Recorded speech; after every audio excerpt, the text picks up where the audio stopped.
If you've been following the Lost Media community over the past few years, then chances are you've come across all kinds of missing content from cartoons and animation. It's one of the most popular categories of Lost Media, and one of my favorites as well. So I've covered a lot of the mysteries on my channel before, and have been discussing this kind of thing for nearly as long as I've been in the community. It's kinda mind-blowing when you actually realize just how much Lost Media has come from the shows we grew up with, whether it's in the form of a pitch pilot, cancelled episode, or deleted scene. But it's within this massive amount of content that's gone missing where facts and details can get blurred. For the amount of time that's passed since some of these cartoons were made, and the amount of discussion about them that's happened, a lot of rumors and misinformation can get passed around about these shows, which can lead to long-standing claims that are sometimes not true, or get believed so heavily they become fact when it's simply not the case. Some cartoon rumors, like the existence of Kablam episode 29, have been debunked, but there are many more instances where the conclusion is not so cut and dry. Something that I noticed while putting together a recent compilation of these older mysteries. Today, I'd like to take a look at some long-standing myths and rumors surrounding various Lost Media topics, and take time to debunk them, or at the very least, discuss new information that debunks their existence contrary to what the public might currently believe. Let's start with one of the topics that annoys me the most whenever I think about it, and if I had come across this one for the first time today, I'm sure I wouldn't have made a video on it. Coincidentally, it just got an article made on the Lost Media Wiki, but we're going to pick apart the topic that is the Ariel Monsters movie. This cartoon is one of the older Nicktoons that debuted on the channel, and ran for a few seasons in that time, having amassed good ratings and a cult classic status all these years later. While the series does have a known piece of Lost Media that hasn't been found yet, the original pitch pilot, there's another piece of Lost Media that was allegedly planning to be made, but mysteriously never came out, and has only lived on in rumor for all these years. This is the Ariel Monsters movie, a film that was going to be made for television and act as a finale for the series. It allegedly entered production around a year after the series ended in 1998, but never came out and remains a rumor, with no content or evidence from its production that can be found online. Now, of course, just because something is claimed to exist doesn't mean it's not real, and not being able to find content online also isn't a sign that a piece of Lost Media isn't real either. However, in this case, there are several details that raise some flags for me. It seems that, over the years, this claim that the movie was in production and was cancelled has been accepted as fact, and there are two big points that lead people to that conclusion. The first takes us to a thread from the Toon Zone forums, which was first posted in 2004. This is the earliest documentation of the movie online, and the post states that MovieToMe.com says there was or will be an Ariel Monsters movie, which isn't a good start. Even back in 2004, it wasn't clear whether the movie existed or not. Sites like this are infamous for their history of being horribly inaccurate, and is how the similar Nickelodeon rumor of Kablam episode 29 having existed came from.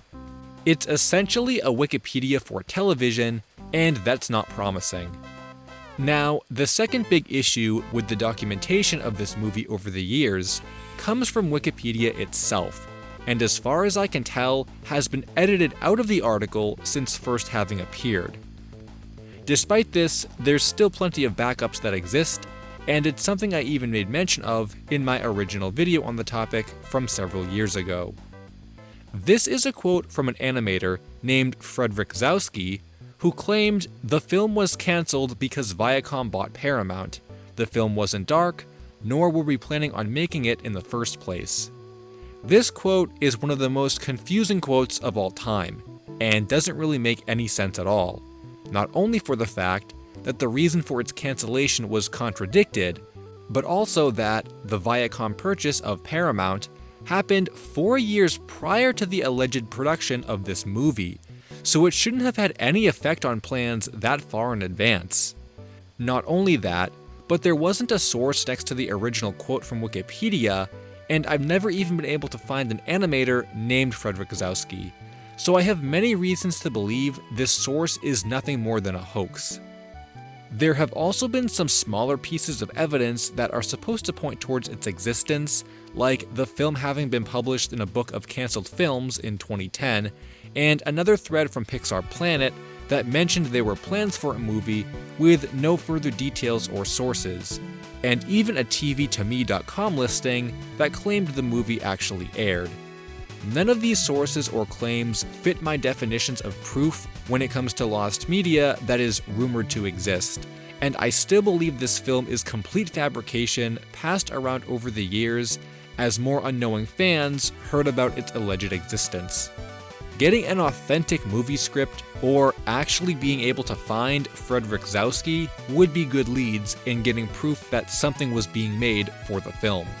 But nothing here leads me to believe it was real, and I don't think others should continue to believe there is anything that exists from it either. There are so many classic Nickelodeon mysteries that when I think about all the ones I've covered over the years, it's hard being able to pick out my favorites. Topics like the Kappa Mikey pilot and Kablam episode 29 will always be nostalgic to me. But there are another whole set of topics that aren't quite as nostalgic, but without a doubt, stand as defining topics in the genre.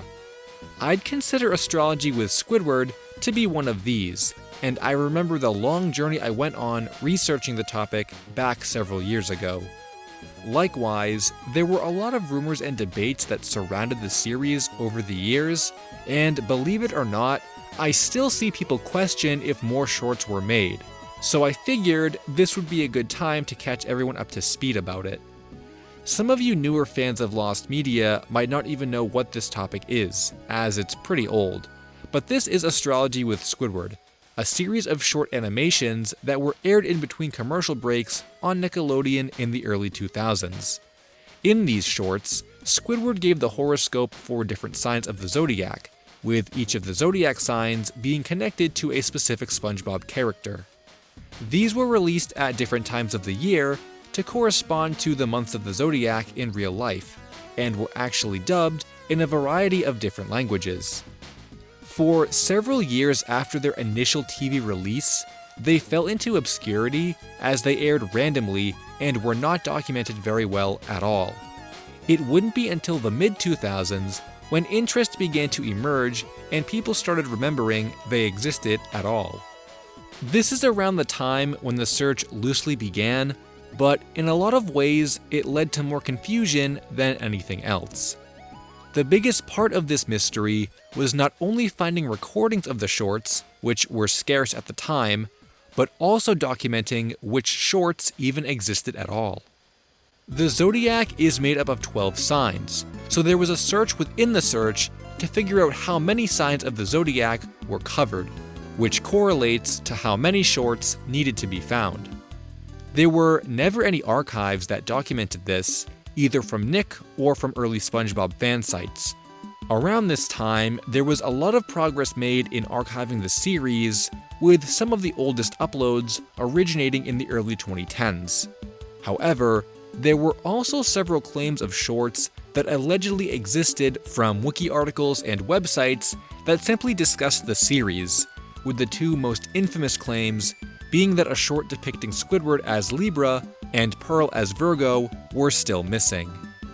Since the series was still pretty obscure and documentation in its entirety was not possible at the time, these rumors of additional shorts were rampant, and when I discovered the topic in the mid-2010s, the majority of people believed additional shorts existed rather than only the 6 we had found at the time. The main argument in this case was either citing the wiki articles as sources, or the idea that because a certain character had already been featured in the series, like Mr. Krabs, it wouldn't make sense for them to exclude a related character like Pearl. It wasn't really a convincing argument to me, and this just led me to believe that nothing else existed even more than I had before. What I ended up doing to solve the mystery once and for all was sending a tweet to showrunner Vincent Waller asking about the series. I had seen him be very knowledgeable on SpongeBob lore in the past, and asked him how many shorts were made, to which he confirmed only the 6 that were online were the only ones made. Not only that, but a couple years later, the official SpongeBob YouTube account uploaded a compilation video that documents all of the shorts we already found and nothing we hadn't, completely disproving the idea that any additional shorts are undocumented. Despite this proof, there are still some claims that more shorts did exist but were scrapped, or Nickelodeon didn't include the other ones because they didn't want to release them, but none of these theories make sense. It also doesn't help that people continued to produce fake clips and screenshots that helped push forward the idea that more existed, when they didn't. And we can say for certain now that SpongeBob has confirmed it, no other shorts in the Astrology with Squidward series exist. The idea of episodes that have become completely lost is an idea that's always fascinated cartoon fans, and people who search for lost media, especially when it comes to long series that aired for years. This most commonly occurs with episodes that are taken out of rotation or banned for a variety of different reasons, but sometimes it's a matter of content slipping through the cracks, or ending up on some really obscure home media release that results in missing content being discovered and resurfacing. And it seemed like that was the case for a lost episode of the anime series Hamtaro, which gained quite a bit of popularity several years ago when rumors of a lost episode's existence had been discovered. Hamtaro received a lot of home media releases, many of which were in English, so it was a surprise when a new home media release of the show allegedly contained an episode that no one had ever seen before. This piece of lost media goes back to 2007, when a VCD of the 4th season of Hamtaro was released in Malaysia, and a listing for it was sourced to a media website called Yes Asia. In the listing, you can see all of the content details of the VCD, which includes an episode list and is where the mystery begins. Fans of the series spotted an unknown episode as the final title in the list, called The Warm Scarfcapade, which no one had any information about and had never been seen before. This episode wasn't included in any previous release and was not dubbed by Cartoon Network. So despite the VCD being in English, it's possible this episode could have been one that was lost in translation from Japan. Unfortunately, for a piece of lost media that exists on something physical, that means you have to track down a copy of it to see for yourself what's on it. And by the time anyone noticed this listing on Yes Asia, the VCD was long out of print and unavailable. As a result, the mystery of what this episode actually was remained that way for years, until the full list of contents from the VCD was looked at much closer.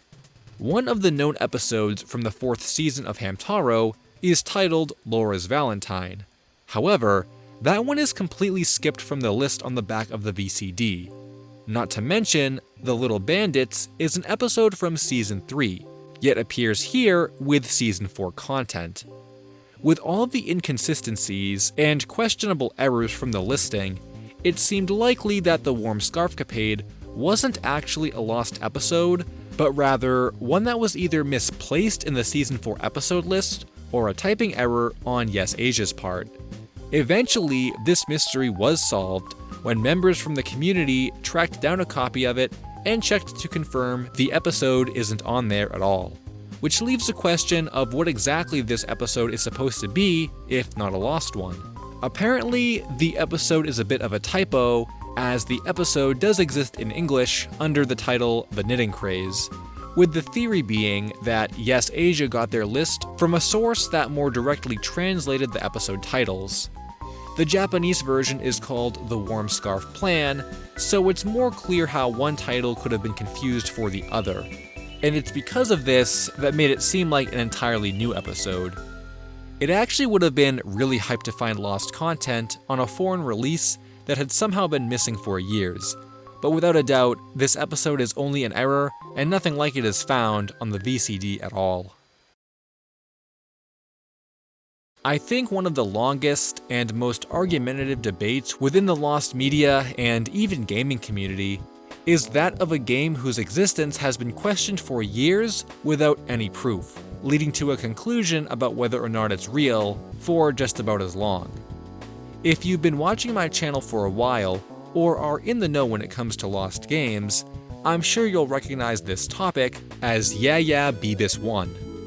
It's actually been quite a while since I've talked about Yayabibus at all on the channel, and for a really long time, it was one of those topics I put on the back burner and never expected to return to. There are so many parts to the story that have holes in them and details that are incredibly hard to find because it dates back to the late 80s and is so old in general. However, my interest in the topic was piqued again not too long ago when I discovered there was a whole revival thread on the Lost Media Wiki forums that looked way deeper into the mystery than I was able to at the time, as well as an indie game called Yayabibus 2, believe it or not. I didn't even know this game was being made or existed at all. I saw a lot of talk about it on Twitter, and was even sent a copy on Dreamcast for my collection. It's a little arcade platformer from John Riggs that takes elements from what the original game is rumored to be and reinvents them with a retro feel. It's really fun, and the fact that it got a physical release is even cooler. But with all this new Bibus interest, it got me thinking about the original game again, so I had to revisit it and catch myself up on what had happened with the search. And I gotta say, I couldn't believe what I was reading. To recap my original video, and what the mystery is all about for anyone who doesn't know, Yayabibus 1 was a mysterious video game that appeared in name only on a mail order list of titles back in 1989.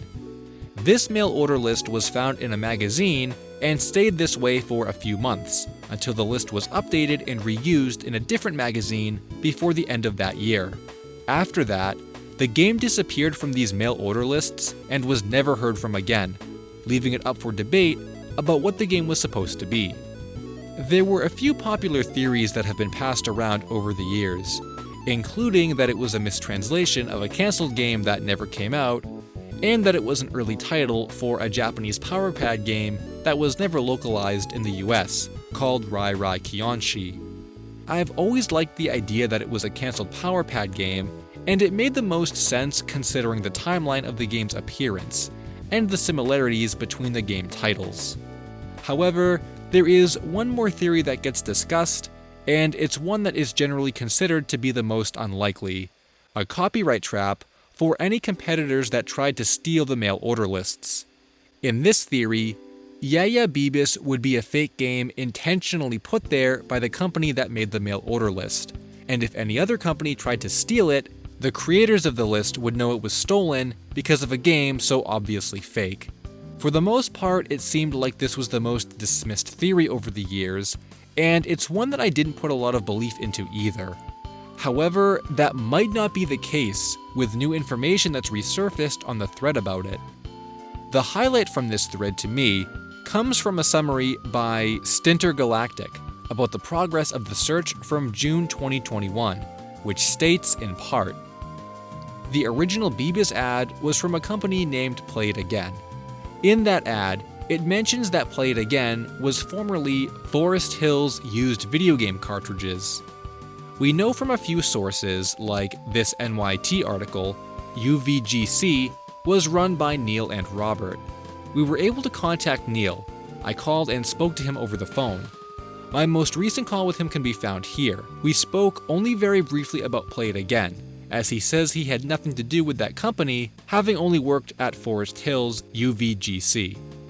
From this, we can conclude that the person most likely responsible for the original ad was most likely Robert.